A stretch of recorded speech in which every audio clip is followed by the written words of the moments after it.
Bueno, muy bien, muy bien. Muchísimas gracias por esperarnos. Aquí seguimos en vivo, exactamente 10:25 de la noche. Estamos hasta las 11 aquí en El Timón. Y bueno, han llegado nuestros invitados. Tenemos una mesa política de este lado del estudio.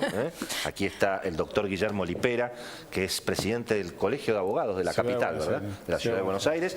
Y está el gran Beto Valdés, nuestro columnista político del día de hoy, un querido amigo y compañero. Estamos todas las tardes, desde el 2008 que estamos haciendo Somos Nosotros en radio con el Beto, que es bueno... El Millennium ahora, ¿no? Exactamente. Y tenemos a la mesa lado económica. El lado económico. Adelante, el señor Rodolfo Santangelo, economista. Así es. Y el señor Claudio Suchovicki, que nos va a hablar de plata, de billetes. Obviamente. Está de moda, además. Ni más ni menos. Bueno, la primera pregunta es para el doctor Guillermo Lipera, como para salir un minuto de la economía. La Argentina, digamos, ¿está preparada para dar la batalla contra la corrupción? Está todo el mundo, obviamente, impactado por las imágenes ahí de la Rosadita, el episodio del plan de pago de la FIP para el impuesto a la transferencia de los combustibles. O sea, sí. Eso como que le den a los bancos, como que le doy al banco un plan de pago para pagar el impuesto al cheque, sí. ¿No es cierto? Es una cosa nunca vista, obviamente. Pero la pregunta es... Y no pasa nada, lo llaman a declarar dentro de 25 días, uno está viendo todo el episodio de lo que pasa en Brasil. Con una velocidad que es increíble, la comparación de velocidad de lo que pasa en Uruguay. Pero el Estado, viste que tanta guita se gasta, se pagan impuestos, el Estado, todo el mundo fascinado con el Estado. Ahora, el Estado argentino no tiene hospitales, no tiene escuela, no tiene ruta, y yo creo que no puede proveer mucho el servicio de justicia. O estamos siendo un poquito extremos en el tema, doctor. Creo que están sacando una foto y no están viendo la película completa. A ver. Porque déjenme dar una visión positiva. Tenemos un material humano muy bueno, tan bueno que unos pocos pudieron frenar todo el aparato del Estado cuando se quisieron apoderar de la justicia. Y estoy hablando de fiscales ejemplares, caso Campagnoli, por ejemplo. Estoy hablando de, voy a dar dos nombres nada más, el doctor Ricardo Recondo. Lo nombro a él porque reúne dos condiciones. Por un lado, lo persiguieron mucho cuando desde el Consejo de Magistratura resistía, sí.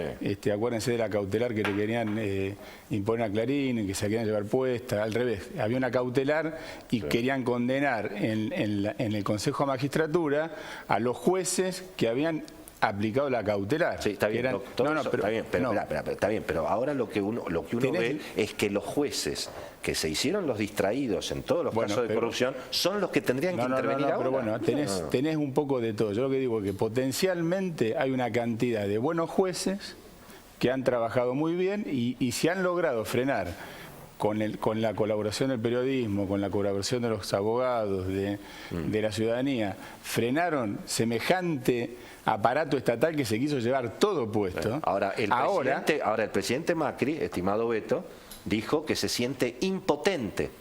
Y yo creo que usó esa palabra no casualmente, ¿no es cierto? No, ¿por qué dijo Macri eso, Beto? Y porque a diferencia de lo que planteaba el doctor Lipera, que claro, la generalización no es buena. Por supuesto. Él se refiere a Comodoro Pi, el presidente. A los federales. A los jueces federales que no han estado a la altura de las circunstancias en los últimos 20 años, que los de las servilletas, los que puso Néstor, todos uno peor que el otro. Muchos son los mismos. Muchos son los mismos, sí, pero se van reconvirtiendo. En líneas generales se sientan solo los expedientes, le cerraron todo a Kirchner. Es más, los de la servilleta que los nombró Menem, después uno de ellos lo metió preso a Menem. Pero cuando Menem ya no tenía poder, y esa es la preocupación, porque en este momento los jueces federales que amagaban con tomar un poco de ritmo brasilero, de samba, sí. con esa dinámica que ustedes planteaban, pero como los jueces federales están enojados con el plan 2020 de reforma que ha presentado el ministro de Justicia Germán Garabano, porque no lo han consultado, porque dice que es contra ellos. Afuera, claro. Exactamente, entonces, como corporación se pararon de manos. Eso es lo que dicen en el gobierno. Entonces no se puede avanzar. Ahora la seguimos, porque acá el doctor Lipera es un gran defensor. No me dejaron nada de la mitad, porque yo justamente lo que decía, que material humano hay, acuérdense que en el programa de ustedes hablé del tema, que había que apoyarlo mucho a Garabano. Lo que quise decir es que con el plan 2020 de Garabano se pueden aprovechar una cantidad de buenos jueces que no están hoy en la justicia federal, que pueden reemplazar o cambiar, obviamente que puede ser. Esa es mi idea. Por eso que yo el tema es que los muchachos no piensan así. No, pero a ver. Y son los que tienen las causas que queman. Pero claro, pero la ciudadanía y los colegios de abogados que enfrentamos al Estado completo que se quería llevar puesta la justicia, vamos a salir, si hace falta ahora, a defender, a lograr tener una justicia independiente, eficaz y que trabaje en serio. Obviamente que esa justicia, la federal en lo penal, en su gran mayoría se durmió una siesta fenomenal durante años, pero me parece que con el plan nuevo se crean nuevos juzgados, se amplían la cantidad. Después lo vas a explicar. Y lo otro que vas a explicar es qué pasa con la justicia económica. Es decir, porque todos estos casos que se están viendo en la televisión, entiendo que corresponden al fuero penal tributario, pero parece que ahora el fuero penal tributario fue desmembrado o que fue fusionado, así que todo eso lo vas a explicar en un ratito. Volvemos a la economía, señora. Volvamos un poco a la economía. Recién estaba acá hace un ratito el ministro Cabrera y decía que era inexorable que la inflación sea de un punto en el segundo semestre. Que es donde se juega para mí casi todo el gobierno de Macri. O sea, si en el segundo semestre no para la inflación. La temperatura política claramente se juega buena parte de ahí, las elecciones son recién en octubre del otro año, ¿no? Estimado Rodolfo Santangelo, bienvenido. ¿Inexorable o no? Uno mensual. Yo creo que el primer test que tenemos es que a partir de abril deje de ser de 4. Tuvimos 4 meses de 4, idéntico a lo que pasó en el 2014 con la devaluación. Este aumento del tipo de cambio fue más alto que aquel, así que en ese sentido no es tan alta.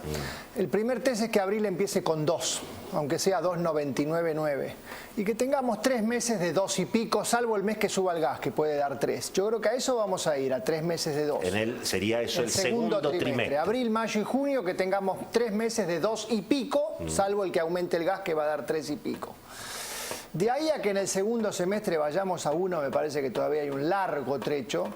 La política antiinflacionaria se está basando exclusivamente en lo que hace el Banco Central, en una política monetaria muy restrictiva, con tasas de interés astronómicas y con muy poco esfuerzo fiscal. La historia argentina nos dice que cuando se ponen a pulsear la política fiscal, que es el déficit, contra la política monetaria, la restrictiva, suele ganar el déficit fiscal, o sea, suele forzar al Banco Central a cambiar su política.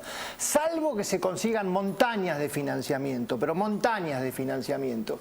Y me parece que para eso todavía falta.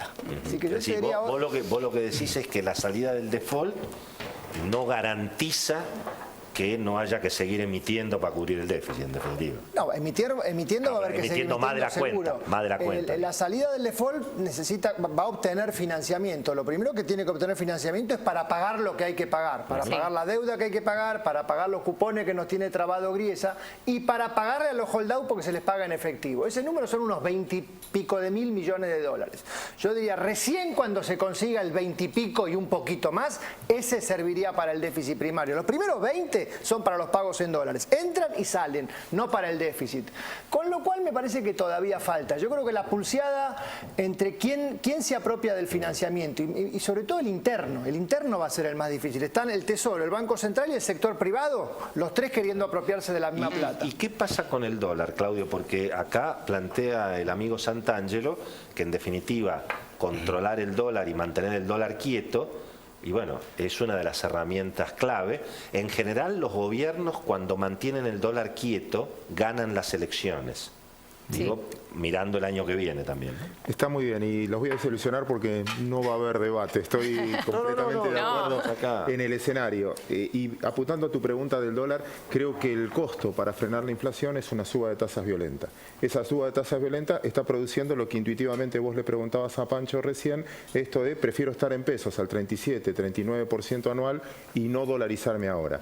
Pero dentro de un año, vamos a suponer que yo puse 100.000 pesos en un bono en pesos, que para mí es la idea, la S16 o uno de esos, y me está pagando 39% anual. Yo pongo 100.000 pesos, dentro de un año me van a dar 139.000 pesos. La pregunta es, ¿qué hago con esos 139.000 pesos? Si me baja mucho la tasa, ¿me paso a dólares o no? Y ese riesgo es latente, porque cada vez no solo va a haber un cambio de acreedor en la Argentina. Bueno, pero se supone que si la inflación va bajando, debería bajar la tasa de interés también debería ir bajando. Y la expectativa inflacionaria claro. también. El tema es si el costo de este nivel de tasa termina frenando fuertemente la actividad económica, y si se frena la actividad económica, vos tenés menos recaudación, y si tenés menos recaudación, y ahí no también resolvés tenés un problema el tema fiscal político, que porque dice. recién decíamos, perdón Claudio, recién decíamos, con el dólar quieto en la Argentina se ganan elecciones. Cuidado, porque falta 1 año y medio para que haya elecciones, y con tasas como las que hay recesión, me parece, en la Argentina, y no sé si con recesión, si la economía no se reactiva, se ganan elecciones. Yo creo que el gobierno está marcando una diferencia que, para resolucionar el problema del déficit, al menos es lo que interpreté en parte de la entrevista que ustedes hacían, es mejorar la gestión. Mejorar la gestión es aumentar la productividad, no gastos innecesarios, para tener una mejor calidad de gasto.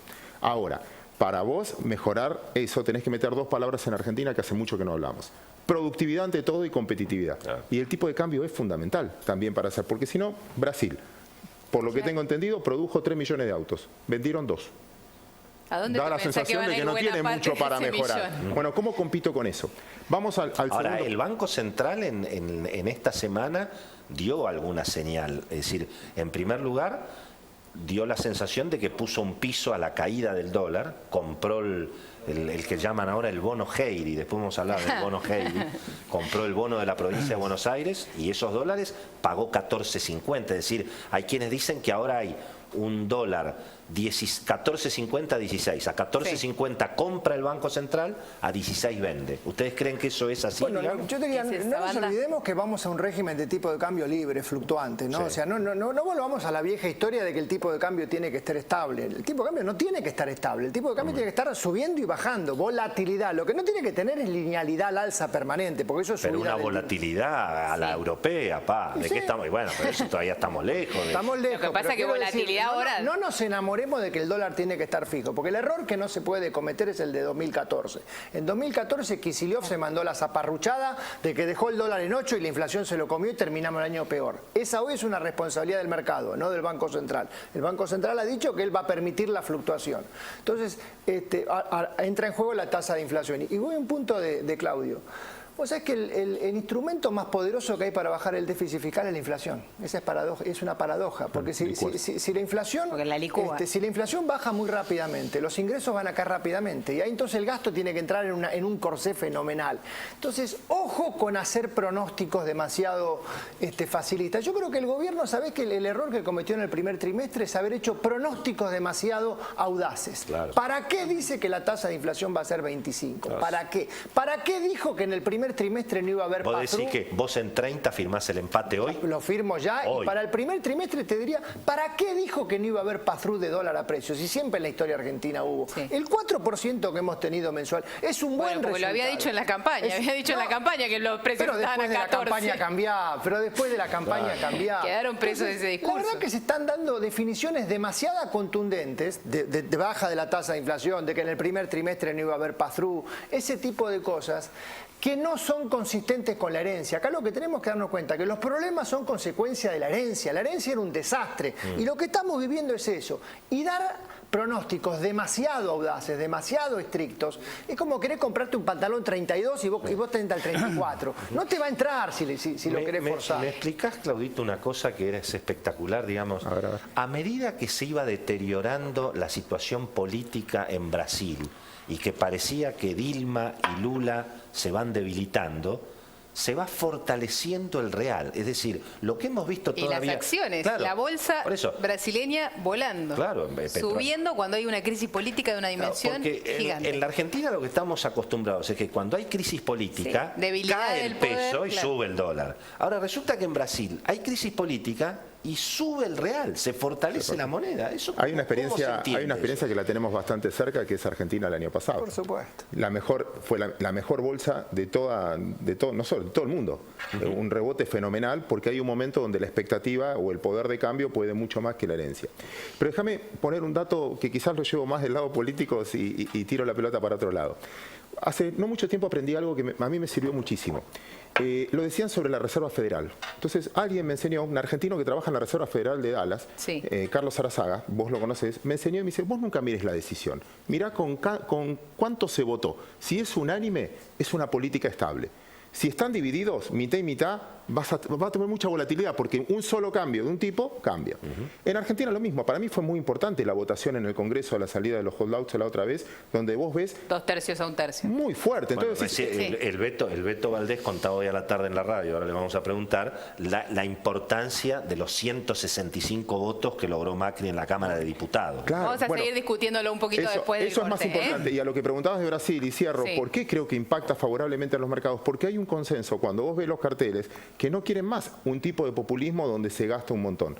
Y lo que el mercado está pidiendo, el mercado que es la sumatoria de toda la gente, lo que está pidiendo es un cambio realmente que va mucho más pro mercado. Y es ahí lo que vivimos en Argentina y creo que lo que se está viviendo en Brasil. Por eso se fortalece el real y por eso se fortalece la bolsa. Se argentinizó Brasil, digamos. Y bueno, viste gente con cacerolas y viste mucha gente en la calle que no es muy... Y el gobierno hablando de un golpe judicial, un golpe de Estado y el partido judicial y todo eso. Bueno, hacemos pausita. Hacemos una pausa y seguimos debatiendo. @eltimón.tv nos pueden seguir a través de esa red social.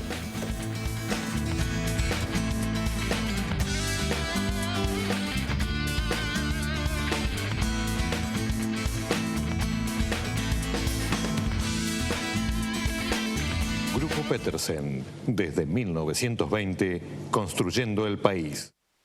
¿Sabías que podés tener el Banco Ciudad en tu celular?